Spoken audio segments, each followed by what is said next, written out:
Welcome back to Interjections. Inter hand away our shot at the Scudetto with a back-breaking 2-2 draw to Lazio. Of course, Napoli are held to a draw by Parma, but all for naught. We're here to break it down. I'm your host, Andrew. Irfan has continued to quiet quit this podcast, so it's Mikko and Jay here with me. Mikko, how are you doing? Thanks. Not that well. I was pretty livid after yesterday's match, but I think I'm calmed down a bit. But yeah, it's been a bit hectic workday, and I briefly checked the internet and almost immediately wanted to shoot myself in the head. But luckily I'm here now with you, fine gentlemen. So let's do this. Nothing will make you want to shoot yourself in the head more like an hour with Jay and I. Yeah, you can say that as well. On that note, Jay, I have to congratulate you. What a season from Milan. Coppa Italia loss. Looking like a strong 9th place in the table finish. Just congratulations. Looking like a 1 titoli to a 0 titoli, to be honest. But do they have rampant access to firearms in Finland, Mikko? Not yet. One can only hope. Give it a year or two. Yeah. Well, let's do this again. How many times have we done this exact same episode now this season, guys?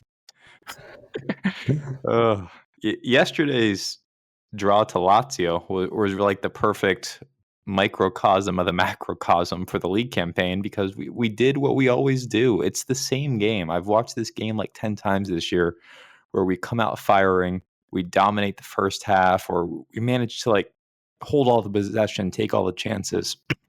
Excuse me. And we do not know how to manage a game because we come out of the half with a lead and we refuse to play football. From the time we scored right before the half to when Pedro scored his first goal, we did nothing. No shots on goal, no XG, like truly a 0.0 XG. Like we just weren't threatening. We didn't create any chances, and which, 0 shots on goal. Once again, not good. In case you need me to spell that one out for you. So we managed to blow yet another second half lead, and then it becomes the whole SpongeBob meme of want to see me do it again? Because we managed to blow a second lead to Pedro, this time 11 minutes later. And it's the hope that kills you, right? Because there was a moment yesterday where the Scudetto looked both on and over. And I fully bought in. I thought we were winning this thing during the Lazio match when we took the lead. Napoli were struggling against Parma. And I'd convinced myself this thing was going to happen. And then less than 20 minutes later, Napoli are awarded a penalty in the 97th minute. We're destined to draw. And it looks like the season's going to be officially over. Of course, the penalty is overturned. And now we're still feeding on, well, this podcast isn't, but some Inter fans are feeding on the false hope that Napoli are going to drop points against Cagliari. But the situation remains the same. This is what this team is. This is what we do. We drop points from winning positions. And even in the games that we get the results we need to, I'm thinking of Barcelona, I'm thinking of Bayern, the same thing has happened. It is matches in which we took leads and we couldn't see through the results. And once those teams tied it up, we had to scramble to get a winner. It's the only way this team knows. We keep having these second half collapses, and we've just had so many chances throughout the season to take control of the Scudetto race. Napoli and us are competing to see who's going to give away this title. My guy Il Drago on the forum made a point that this is going to be the Scudetto winner with the least points ever since the 3-point for a win era began. That's what this season is. It's really ugly. And like I said, we've had every chance in the world. So I really shouldn't be surprised that we bottled it yesterday. This is what we've done for 37 match days. And like Mikko, you can't help but be angry. You can't help but be upset because for all the praise we can heap on this team for their gutty Champions League performances and the good football heritage DNA they've showed, we don't deserve the Scudetto. We've tripped and fell over literally every hurdle of consequence. We have not beaten a single good team in the league. And does Napoli deserve the Scudetto? I know we don't. I doubt Napoli fans will care next week when they're celebrating, when they're hoisting the trophy. But man, just a battle of the incompetencies. If you want to talk about the match yesterday, the only thing I want to focus on is bisseck's penalty, I guess, and Inzaghi's substitutions, because those are the two main things. One is that Bisseck is just prone to these moments from the first match of the season to the 37th, right? We just concedes penalties, has these bad individual moments that overshadow what was generally a good performance. And Sterling has been making this point, and it's a great one, which is that he shouldn't have even been on the pitch. We should have put Darmian in to see out the lead, because Darmian is, while also prone to giving away penalties sometime, still the better defender for this situation. And we just should have never put him in that position. And Inzaghi did not have a great game yesterday. He left Mkhitaryan on the pitch far too long. Zalewski should have come in sooner. His Arnautovic substitution did not work. But I'm not gonna rehash all the problems with the squad, all the problems with this depth. We're 2 games out, 2 games left, and then we're gonna get to be saved from some of these guys again. And I'll just conclude by issuing a giant fuck you to Arnautovic. Like, dude, I'm so between him, Correa, and Taremi, man. Like, you have Taremi, who is a ghost. Just tie some bells to his boots so his teammates know where he is when he disappears. You've got Correa, who just does his classic no-show performance, and then the last 5 minutes of the match, he's scrambling like a lunatic as a midfielder. And then Arnautovic, the prodigal son, the second most expensive transfer ever for a player over the age of 33. He should have stayed in China where he belonged. That's what his career is worthy of, because signing him was the single worst decision of the Morata era. What a joke of a player. And 2 more games, guys. 2 more games, and we never have to watch these players ever again play for Inter. 1 more for Correa, since he's not even in the Champions League squad. It's just frustrating. Jay, go ahead. Do your thing. Shall I subvert expectations by saying, oh, it was the ref. Kiffy was out to get us, and the boys did what they could, but we just couldn't keep up against such a determined ref, determined to ruin our success. No, I shan't say that, because the sentiment is more or less the same here, guys. There's a weird emotion, which is a combination of both irritation and desolation with a sprinkle of frustration. I don't know the exact word for it. I'm sure there's some 7-syllable German word that exists, but there isn't one in English. It's the combination of the utter disappointment of having a tangible result in your hands, i.e. the Scudetto at one point, throwing it away in such a loserish, spectacular fashion, and then the following utter uneasy feeling of uncertainty and confusion about how we're supposed to feel heading into the absolute tail end of the season with just 2 games left. Let's say we hadn't capitulated 2 leads against the fucking 38-year-old Pedro, by the way. Let's say we had held on and won against Lazio, 1-0, 2-1, whatever. We go into the last game against Como, basically looking to cement the 21st Scudetto, go into the Champions League final on a high. Everyone's in high spirits. The mood is good. Everyone's celebrating the Scudetto and motivation, and everyone's roaring to go. Now we're heading into the Como game with just this really uneasy uncertainty, like I said.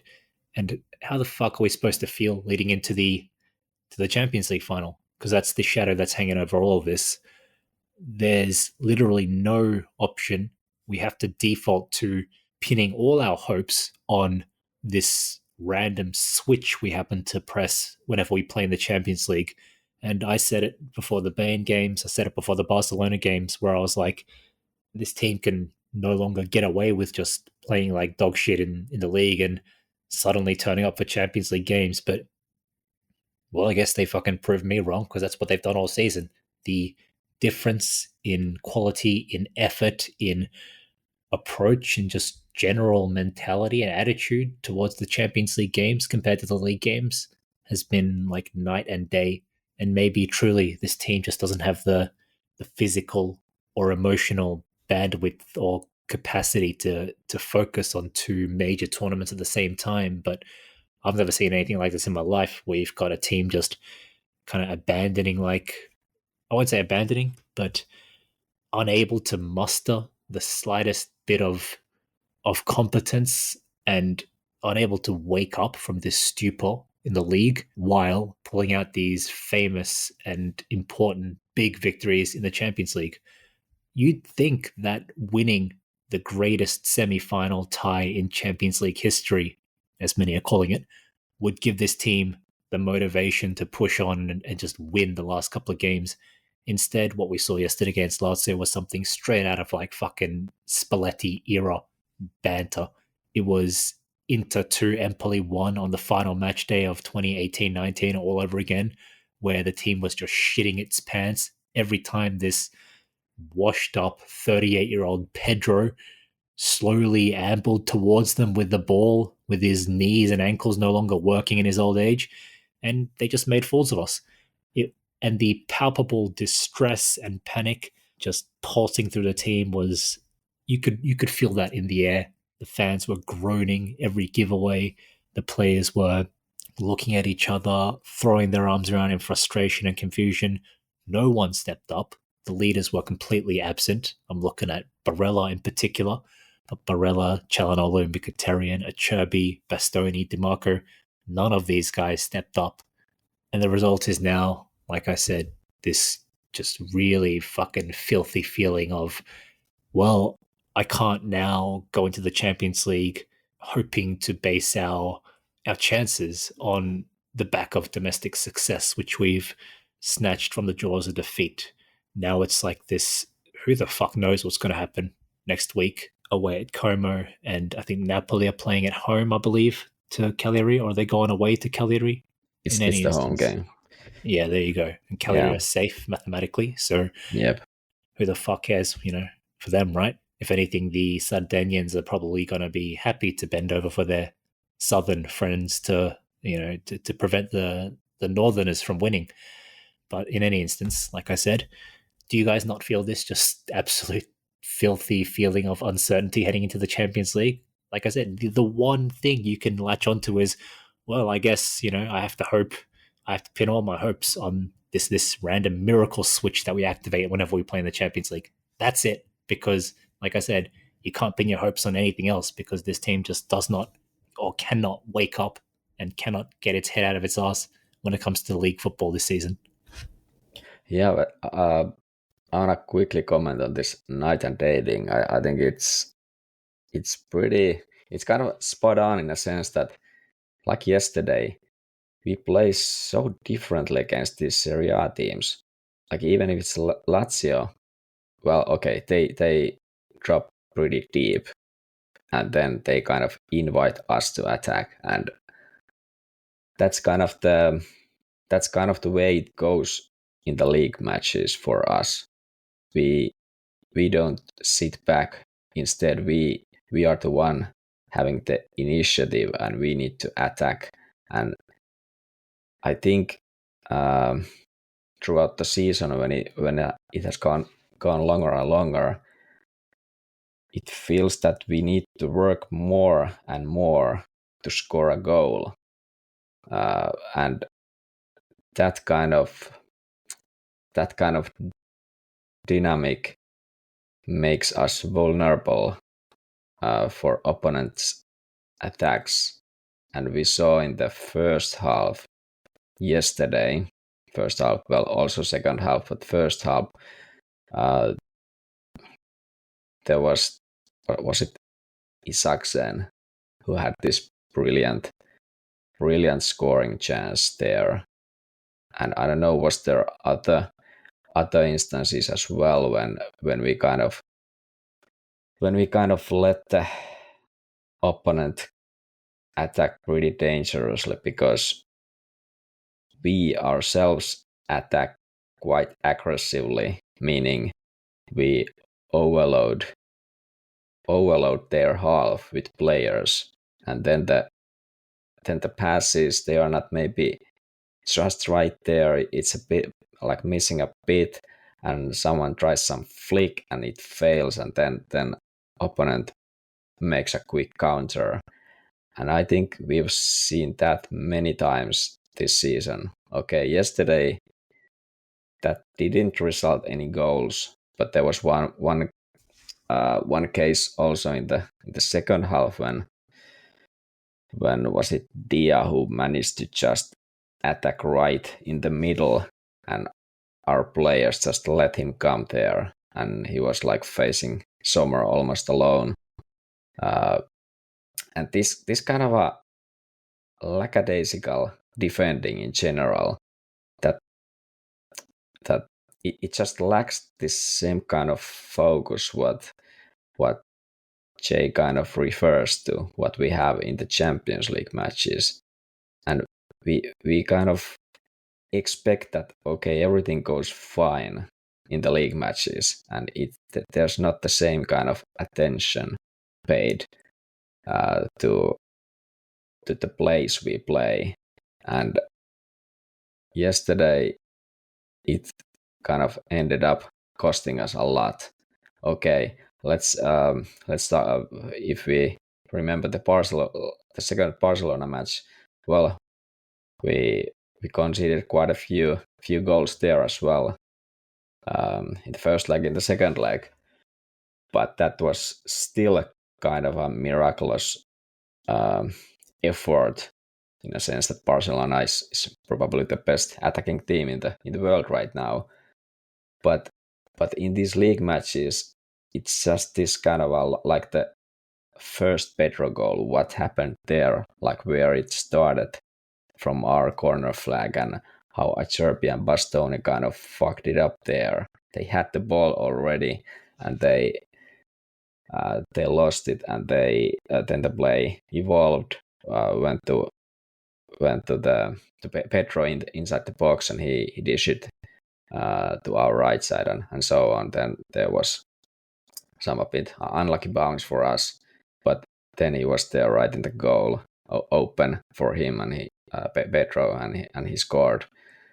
And it's just it's frustrating. Yeah, I can't say anything else. It's just so frustrating when these kind of little mistakes they pile up, and of course usually we get away with them, but so many times this season we kind of concede stupid goals, goals we should just being able to avoid conceding totally.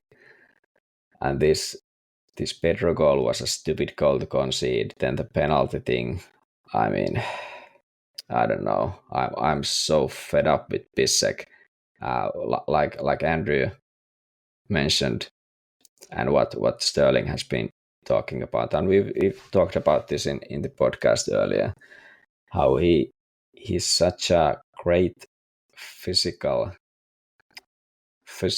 player, but the defending, there's always something left to be kind of hoped he could do better there.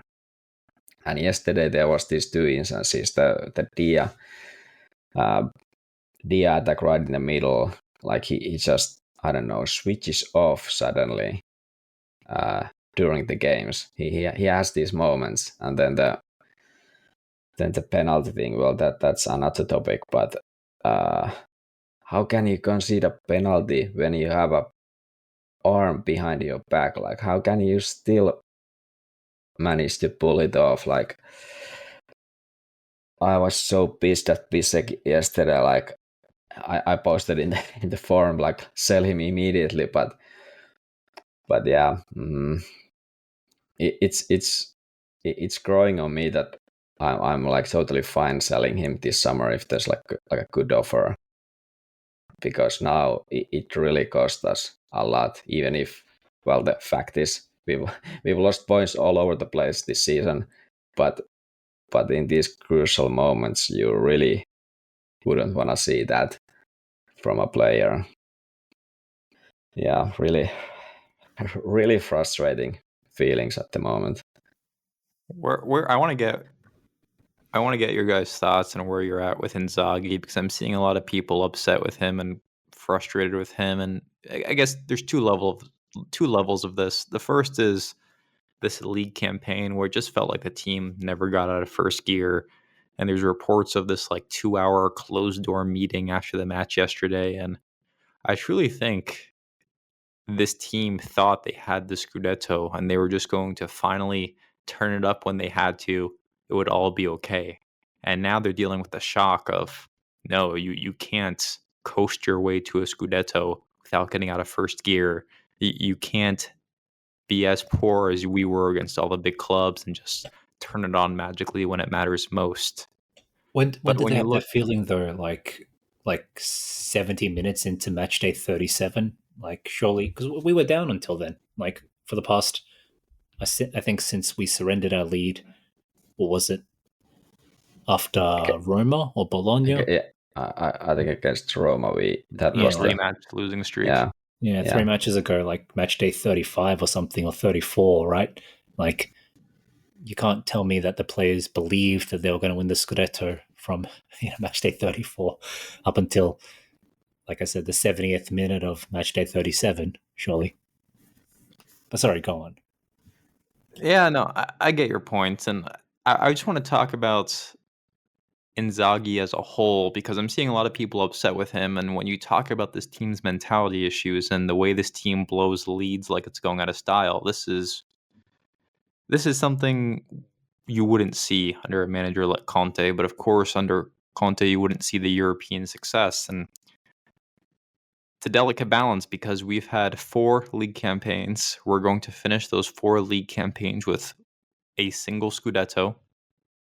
There will be 2 Scudetti, which you can say we bottled over that stretch. At the same time, you've reached 2 European finals. TBD if you're not going to win one of them or not. It's a real paradox because it leaves you wanting more. You have this hunger in you where you feel like you didn't you aren't satisfied because you didn't do everything you should have. There was more meat on the bone for you. But on the other hand, you look at the constraints this club has had financially and the absolutely horrible mercatos and the lack of investment, and you have to ask yourself, what better could we have possibly done given how thin this squad is, how poor some of the depth pieces are? So, yeah, I just want to get your guys' thoughts. Like, how would you grade Inzaghi as a manager this season, knowing that we blew a Scudetto, but he willed us to a European final? my stance is extend him for 10 years. I'm ready to wait for him to cook more and more. But what about you, Jay? Yeah, I'm not one for much tolerance in this regard, but I have to say that objectively, he is already one of the top 5 Inter managers of all time, is he not? I mean, it goes to show the insanity of this club that you can count the successful long-term managers on one hand, or even just successful managers on one hand. But who are your big managers? Obviously, Helenio Herrera, Mourinho, arguably Mancini. I think Inzaghi has eclipsed Conte already. Trapattoni. So and I'm not counting these like Arpad Weiss and these guys from like the fucking 1750s and stuff. Like kind of modern era. Inzaghi is by far the best manager we've had in a long time, despite the fact that he is growing at the same time. And I do think we've seen some development over the years that he's been here, and we've suffered the growing pains in that time as well. I guess some fear still in him, his conservatism with regards to not playing young players, his lack of a plan B, his substituting of players on yellows, regardless of how important they might be, etc. His random instructions to basically surrender what is a dominant position in a game and just go all out defensive and then collapse under the weight of opponents' pressure. We've seen all this all these weaknesses in his game, but I do think a lot of them have been improved over time. And I think the proof is in the European games. I think his style really translates to the continental style of football, where teams are a bit more open. There is a bit more space to exploit, and these international styles that we play tend to work in our favor. The matchups tend to work in our favor more often than they don't, and you can see this by the fact that we haven't lost at home in 15 Champions League games, I believe. The last time we lost at home was against Liverpool in the round of 16 in 2022, I think. And obviously we've made it to 2 finals, with this one in particular being the run being especially impressive. Obviously knocking out 2 major European heavyweights, the champions of Germany and Spain, respectively. And given the insanity that is this club, given the uncertainty of the simple uncertain nature of being owned by a hedge fund, regardless of how steadily profitable we are and on an upwards trajectory and how much value we're bringing to stakeholders and all this bullshit, Morata's gone in like a year or 2. He's retiring. He said Inter would be his last job. We need someone steady, and for all the growing pains that we've had to deal with, for all his own kind of deficiencies that have been, I think, really exacerbated by a lack of support from the club.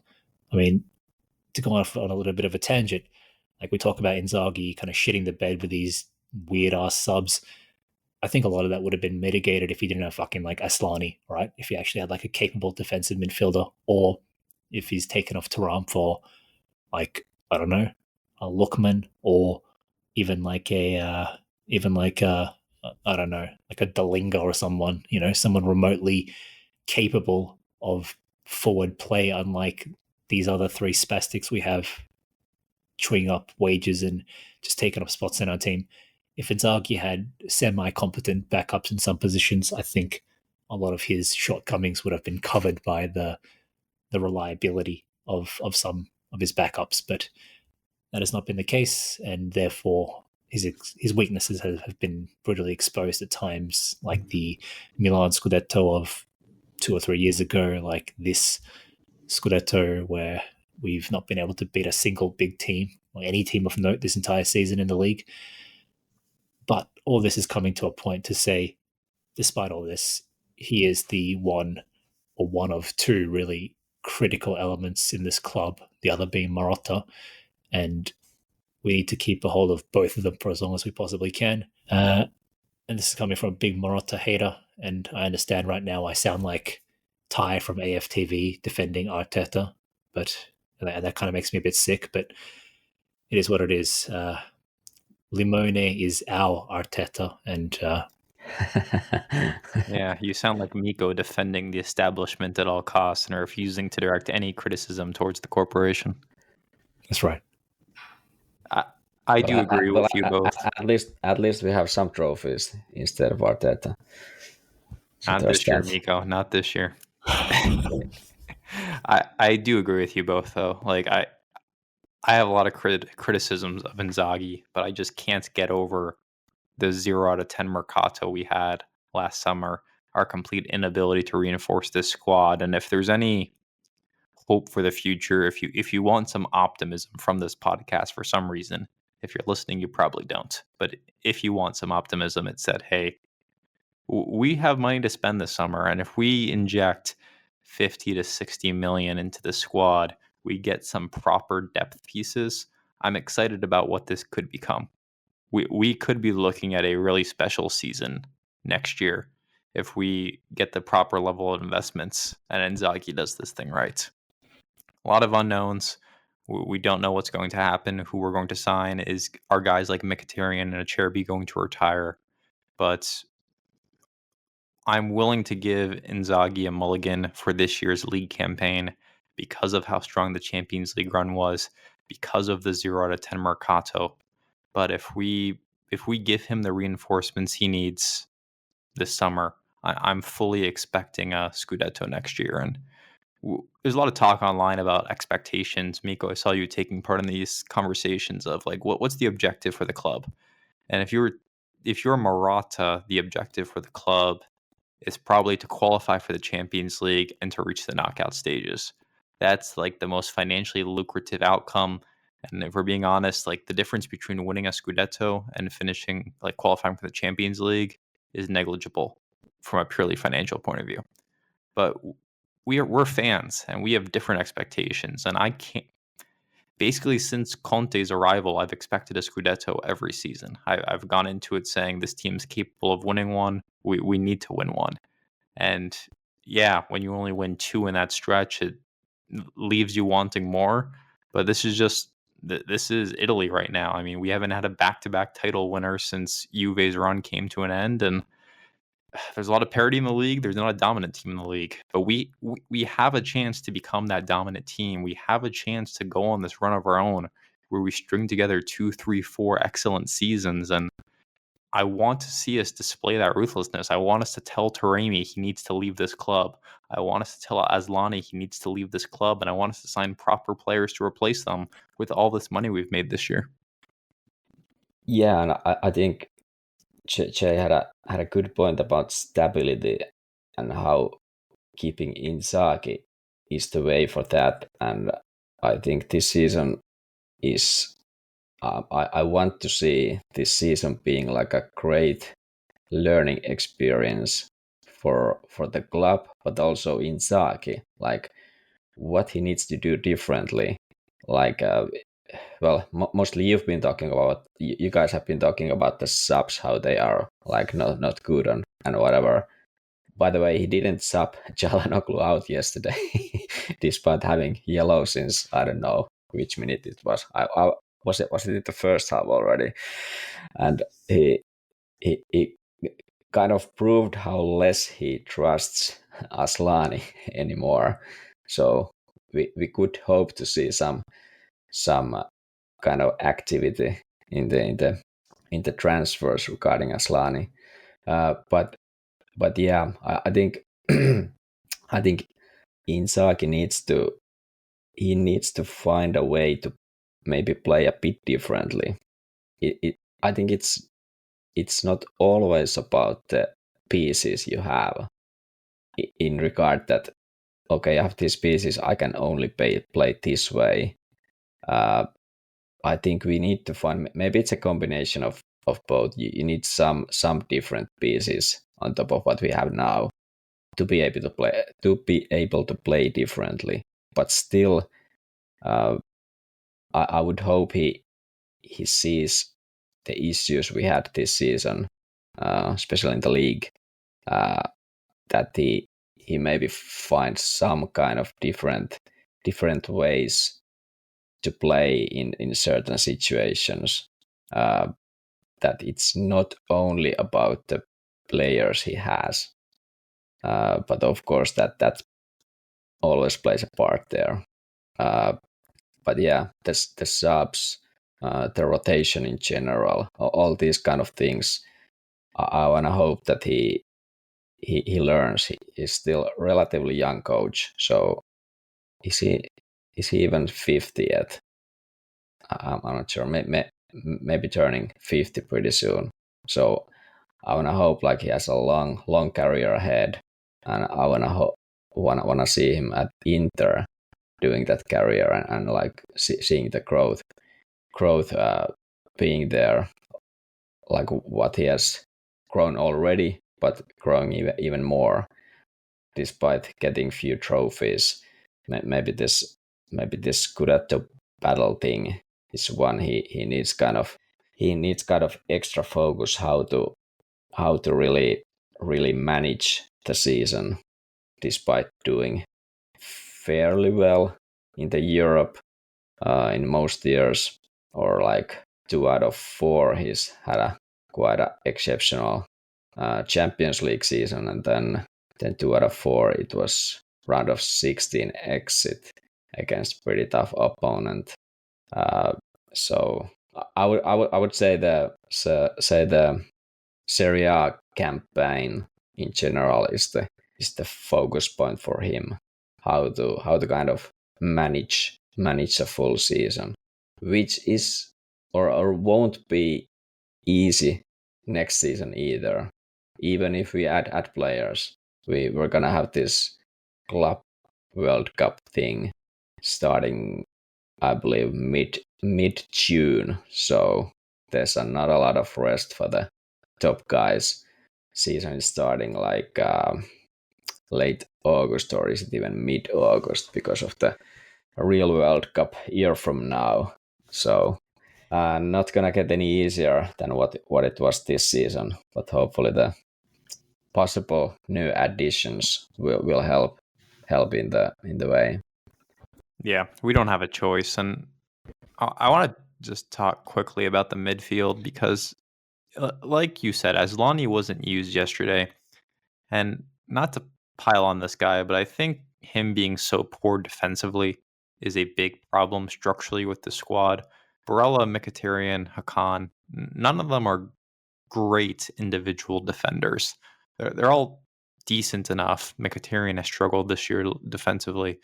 But when Hakan picks up a booking and you don't trust Aslani to come into the match because Aslani is just as prone to commit a stupid tackle and pick up a yellow, it just you need someone off the bench who can settle things down defensively for you, and we don't have that, and that impacts the way Inzaghi manages things. But I want to talk about Mkhitaryan because he was awful yesterday, one of our worst-rated players, and a lot of people, once again, Sterling included in this group, have been saying it's time for Mkhitaryan to go. He needs to retire. He needs to ride off into the sunsets because he's struggled down the stretch of the season.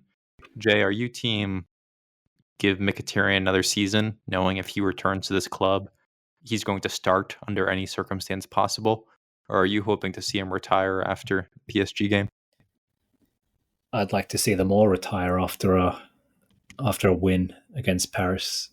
Acerbi, Mkhitaryan, Darmian, Sommer, all of them. I think we need to start afresh and really reinvigorate the squad, and nothing would prompt that, like a number of mid to late 30s guys finally hanging up their boots, right? Despite how serviceable some of them are, or some of them might even be heading into next season, or maybe even the season after that. I just think it's, you have to replace these guys unless they're playing at like an elite level. And yeah, some might argue that they are playing at an elite level, as evidenced by the fact that we're in a Champions League final. I think it's a fair argument, to be completely honest with you, but still, I have to say that at least in some areas, we need more. Like Mkhitaryan needs to add a much bigger goal threat to what he's contributing. As important as he is as the glue to the midfield, or as the glue of our midfield rather, he needs to bring goals to his game, and we're not getting that from him. Likewise, someone like Acerbi, obviously coming off one of the biggest weeks of his career, finally getting his flowers, as we spoke about the other week. Heroic, going down in the stuff of legends type game, rescuing goal against Barcelona. Now everyone's talking about his famous story and all this kind of stuff. It's all brilliant stuff, but he still needs to go sooner than later. So yeah, ideally, well, obviously it goes without saying, but ideally we'd win the Champions League against PSG, and some of these guys might decide to hang up their boots, but I don't think I've seen any real rumors that any of them will. So I think all of them are pretty intent on staying and playing. But yeah, we definitely need to look to phase these guys out. Yeah, looking at, for example, Mkhitaryan playing minutes all season, it's 300 and almost 500 on top. Like that's way too much. Even if I think he's been excellent most of the season. Yeah, wasn't good yesterday, but maybe he would be kind of even better or even serviceable if he played a bit less, and we would have like a proper player to back him up. I wouldn't want to see him go, but of course everything depends on what kind of midfield we wanna build. But I'm totally fine seeing him continuing next season, given that he wouldn't be like a bona fide starter, which he might be if he As long as he's continues. here, he's a bona fide starter. Yeah, it's possible, but I'm like fine with him as a player. It's a fair point about the goal threat. He needs to score more than 1 goal per season. So that's why I would be fine him staying, but maybe playing like 1,000 minutes less, 500 minutes less, and have some other guy there. Maybe doing the scoring part. Zielinski obviously wasn't that guy. I don't know. Hopefully he'll have a better season next time, but I don't know. Can we add some kind of a extra punch there to the bench so that we can score a bit more from that position? All right. Well, let me frame Como this way for you guys. I know what Mikko's answer is going to be. I want to get Jay's answer. You're heading into a match against Como, officially scheduled for Friday. If by some miracle we draw and Napoli loses, the Scudetto showdown would be on Tuesday, for those of you keeping track at home. But heading into this match against Como, Jay, would you roll out the Primavera to protect our players ahead of the Champions League final, knowing we're not winning the Scudetto? Primavera, no. I mean, there's like a 1% chance Napoli bottle it. So we still need to have some ability to win the game. So I'd still rotate very heavily. I think some of the injured and returning players actually need a run out as well prior to the Champions League final. You don't want to start Lautaro after he's been out for like a few weeks without even getting a slight run out before he starts the most important game of his career, right? So same goes for Pavard potentially. I don't know what his situation is. Even Fratesi was on the bench in plain clothes yesterday, so he wasn't even fit enough to be, called up, let alone come out as a sub. So all these guys should be getting a few minutes in their legs prior to the Champions League final. The rest of the players, yeah, as you mentioned, need to be an assortment of backups and youth if we had any, but seeing as we don't, just backups and more backups. I've been an Inter fan long enough to tell you there are two scenarios heading into this Como match. It is either we're going to win against Como and Napoli will beat Cagliari, or Napoli will drop points against Cagliari and we will also drop points. Those are the only two options. There's no scenario where we win and Napoli drops points. This team doesn't have it in them. What you're gonna do with Thuram? I think I don't know. He plays these full matches, and are we going to start? Are we going to start Thuram and Taremi again? What's the take? Correa farewell match. Correa farewell match. Correa and Arnautovic farewell match. Both. They can do the.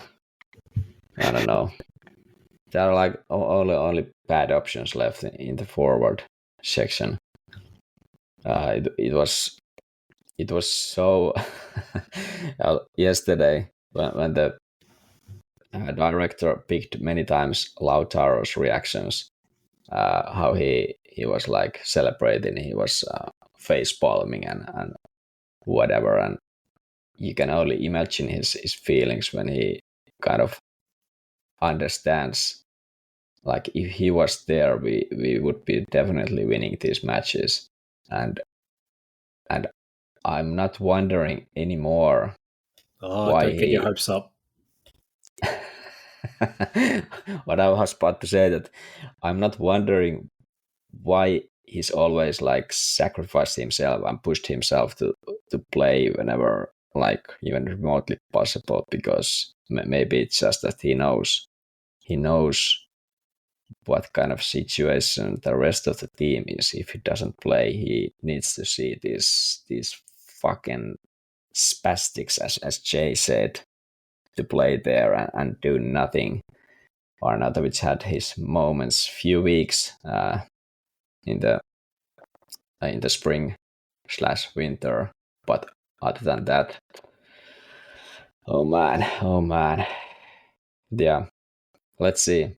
I'm open, kind of rotating mildly, and then figuring out if it doesn't work, just bring the guys in to try to get the win. But yeah, now I guess the chances are so low.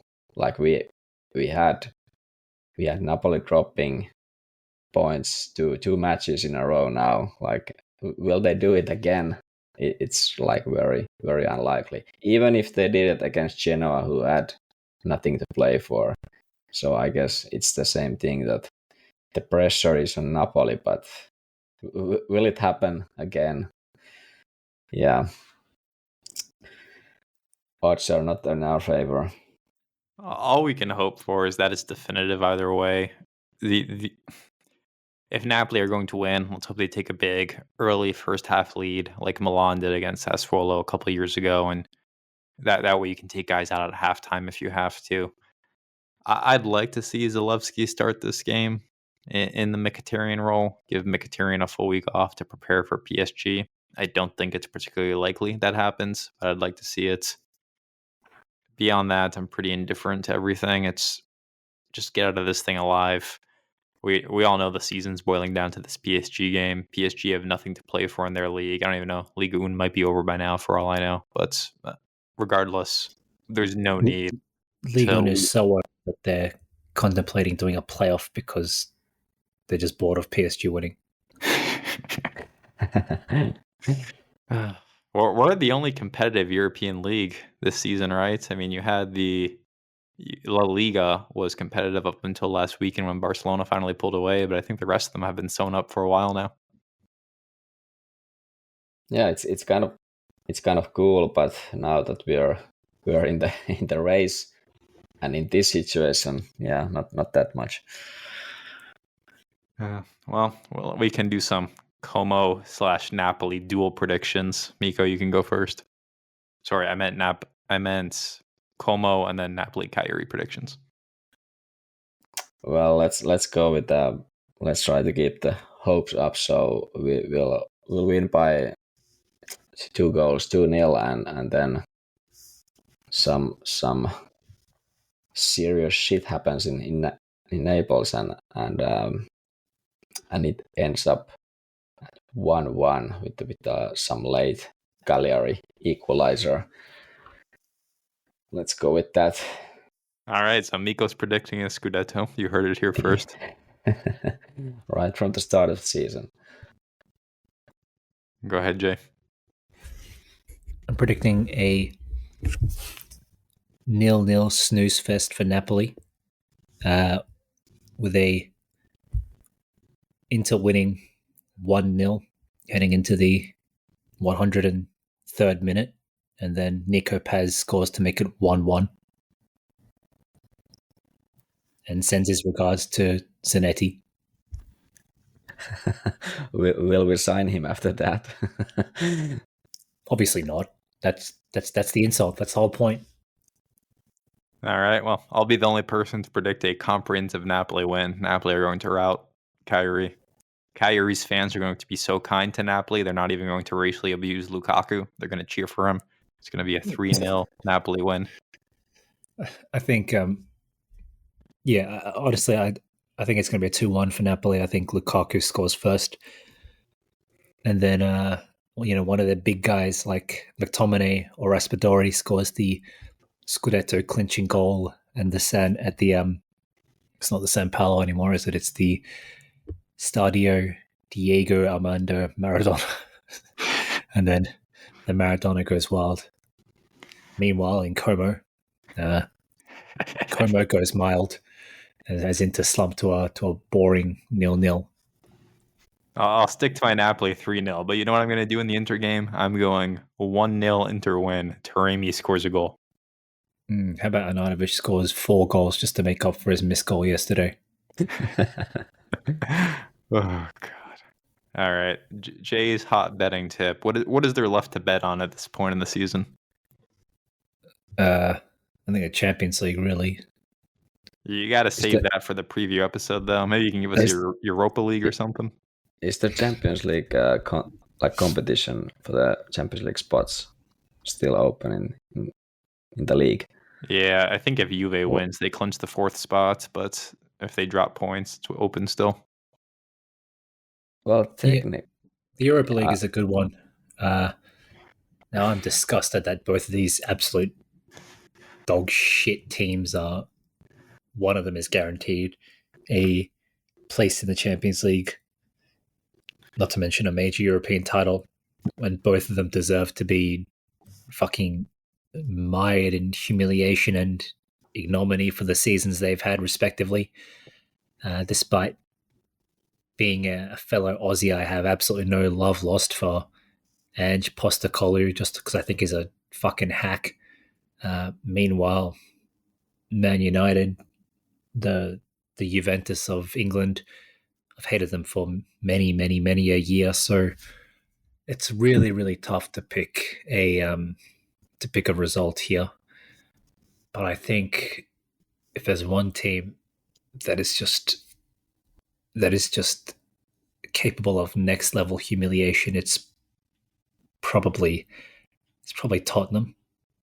But I actually think this time they're going to pull it, and I'm going to say Tottenham are missing a bunch of players. For the record, I think Kulusevski's out. I think James Maddison's out. I think they've got a few other players out with injury, which has been kind of the story of their season. So I think an injury-ravaged Tottenham is going to beat Man United 1-0.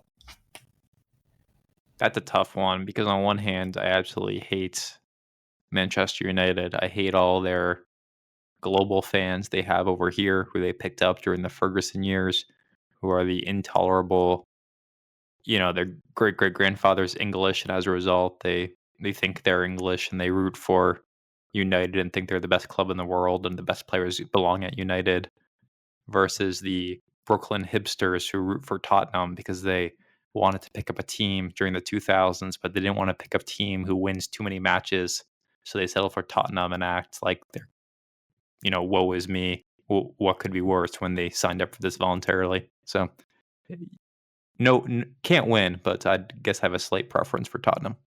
Where's the final? When is it played? Is it this week already? Yeah, it's in 3 days. Wednesday. 2 days, 3 days. Ah, okay. All right. Where is the final? That's a good question. Let's get you an answer on that. It is in Spain, Bilbao. Yeah.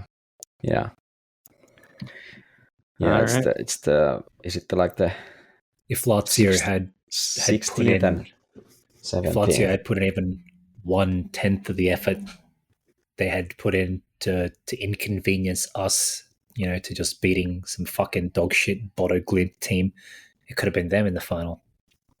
Don't worry. I'm sure Lazio will redeem themselves in the Conference League next year. I just want to say that there's few things I hate more in life than fucking Lazio. I mean, despite them being a so-called ally of our team, I feel like they're always there to just fucking ruin the day for you at the worst possible time. Yeah. You want them to do you a favor, and it's like, you can't even really complain. If I'm not mistaken, they've taken points off Juventus this season and beat Milan as well, something that we could not achieve. So it's not like I can sit here and say, Lazio didn't. Oh, they beat Napoli, by the way. So they beat Napoli as well. Yeah, the Vecino goal 1-0 at the Maradona. So it's not like I can sit here and say, fucking, Lazio not doing us favors when they directly took points off our main rival and also got a win over Milan just for the lols. But seriously, man, just fucking Lazio. These guys just, if ever Inter is there to bottle a Scudetto, and Lord knows we love doing it, it's always Lazio there on the, our partner in the dance.